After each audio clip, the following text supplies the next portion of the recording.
අපි නම් හිතුවේ නෑ ඔයාලා ඉගෙනගත්තු විදිහට පාරේ පයින් යන්න වෙයි කියලා. ඔය පොඩි දුර මොකක්ද දන්නේ? අපි නෑනේ ටැක්සි එක යන්නේ. අද නම් පට්ට රස්නයක් තියෙන මල්ලි. මේ ෆැක්ටරි එකේ ඉන්නේ අපිට එන්න කිව්වද? ආව් මල්ලි. සාම්පල් ටික අද දෙන්න තියෙන මේ ෆැක්ටරි එකට. මේ සාම්පල් ටික ඔක්කොම ගත්තානේ. ඔව් හරි හරි. අපිට හම්බෙයි නේ ඕඩර් එක. අනිවාර්යෙන් ඉතින්. මේ අර ෆැක්ටරි එකේ කොල්ලමට මාර ලයින් එකක් දෙන්නේ බා. මේ අර සුපුණි උගේ මල්ලි නේද විතරන්නේ. අම්මට සිරියෝනේ බා. උන් කොහොමද බං ඉස්සර හිටියේ? ඉස්කෝලේ යන කාලේ මහලෝ කොට ඉගෙන ගත්තේ. වරින් වරින් පොඩි ටෝක් එකක් දෙමු. සමාදිලානේ. ඔයාගේ යාළුවා? උනේ සුපුන් කොහොමද? සමාධි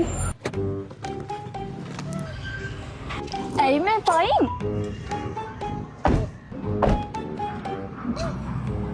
මයි මල්ලි යන පොඩි සාම්පල් වගේක් පෙන්වන්න.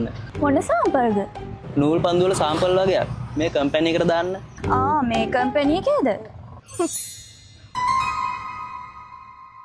අපිත් වැඩ කරන්නේ මේ කම්පැනි එකේ තමයි. අපි නම් මේකේ කවුන්ටර්ස්ලා.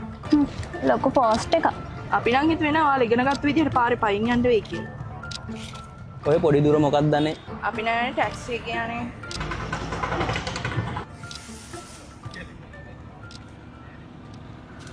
මේ අපිට ලේට් වෙනවා අපි යනවා. අපි යනවා. මේ හාෆ් ඩේ දාගත්තු ඉඳන් අද නම් shopping යන්න පුළුවන්.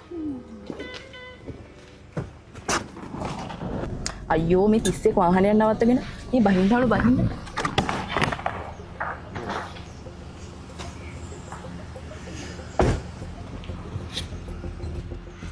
හැබැයි එහා පැත්තේ වාහනේ අයින් කරගත්තා නම් ගන්න පුළුවන් නේද?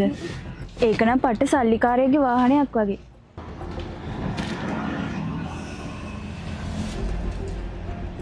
සුපුන් ඔයා මොකද මෙතන? අපේ මේ ටැක්සිය ගන්න විදිහක් නෑනේ මේ 31 වාහනයක් නවත්තලා. මේ අපේ වාහනේ ගත්තොත් ඔයාලට වාහනේ ගන්න පුළුවන් නේ. මොකක්? අර වාහනේ වාගේද? ඉන්න මම වාහනේ අයින් කරමු.